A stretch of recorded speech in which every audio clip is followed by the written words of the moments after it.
The elevator doors were just starting to close. I made a dash for it and slipped in.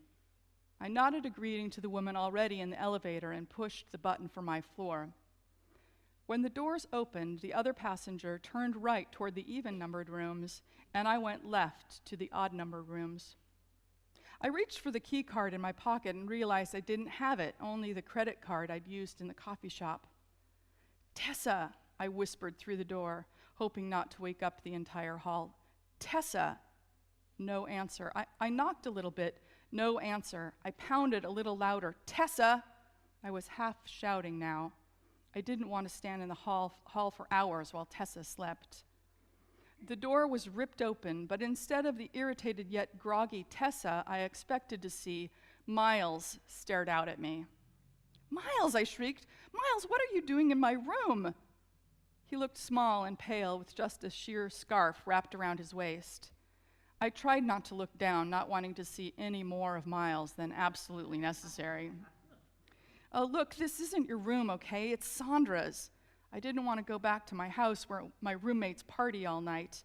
I thought I could sleep here instead since she wasn't using it anymore. Why let it go to waste?" Sandra's room. It was more a question than a statement. Where was I? I looked at the door number next to Miles's head. 511. I had a sudden realization. My room was 611. I had gotten off on the wrong floor and was now interrupting whatever it was Miles was doing. What was Miles doing?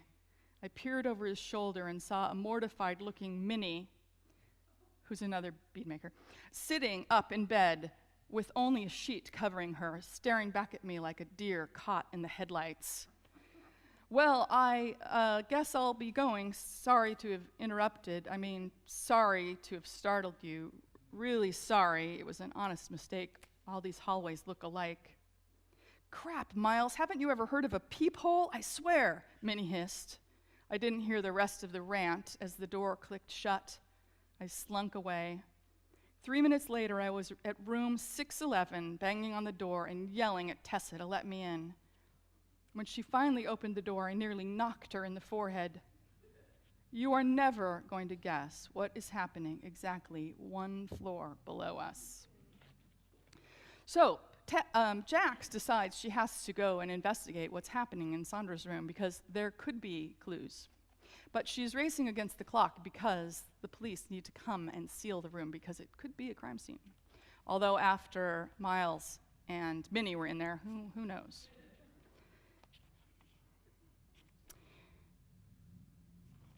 Armed with my key card to Sandra's room, which I'd easily located in Miles's messenger bag, I slowly climbed the stairs, hoping to slide in the side door undetected. I had a stitch in my side by the time I got to the 5th floor and promised myself I'd start doing more cardio when I got home. I crept out the stairwell door.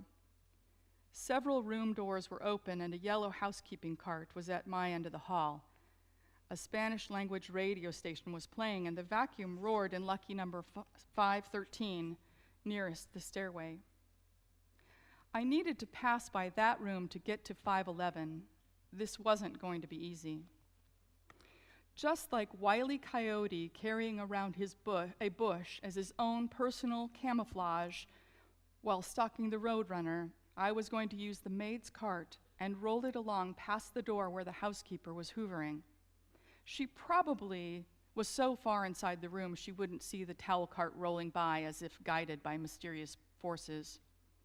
She probably wouldn't remember where she left the cart and become suspicious when she found it in a new location. She probably wouldn't even care if she found me in the room. Probably. I crouched down behind the cart and started rolling it down the hall, the cart shielding me from the door of 513. As I duck-walked beside the cart, I hoped no one would open another door. Not only would they be astonished to find a middle-aged, well, pre-middle-aged woman hiding in the hallway behind a stack of towels on wheels, but they'd scare the crap out of me. The cart's wheels made a squeeze, squeeze, squeeze sound as I sidled along. Fortunately, you couldn't hear anything above the sound of the radio and the vacuum. When I finally reached my destination, it was only about 20 feet, but it felt like a mile. I slipped around the end of the cart. Room 511 had been sealed with crime tape. Damn it, I was too late. The police had already been here. I tried to figure out how hard it would be to peel the tape off, gently tugging at the corner. This was not a good plan. I needed to get out of there before anyone saw me trying to break in. The hallway was quiet. The silence was deafening. The vacuum was off and the radio was too. As I slowly turned, I saw the maid, her hands on her hips, her black hair pulled into a tight bun, her eyebrows pulled into a single V above her dark, beady eyes. I gave her my most winning smile, the one my mom always told me I should use when I wanted to make new friends. "Hola," I said, as confidently as possible. She ripped into me with the fastest and most aggressive Spanish I'd ever heard. I'd been caught, and my Spanish was basic at best, even with 3 years of high school Spanish and my whole life in Miami. About all I could do was order margaritas, which sounded pretty good right now. I raised my hands in surrender, but mostly to show her I wasn't holding anything. She glowered at me. We were in a standoff, and she wasn't moving until what I didn't know.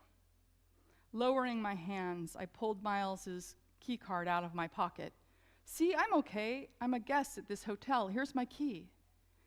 I hoped she'd understand what I was saying because there was no way I could manage it in Spanish. "I was confused and I came to the wrong room," I fibbed and flashed another smile. She wasn't buying it. She pointed toward the elevator and shouted a single English word, "Go." I walked as quickly as possible to the elevator, trying to be speedy but also nonchalant in that I didn't just try and break into a crime scene way. Okay.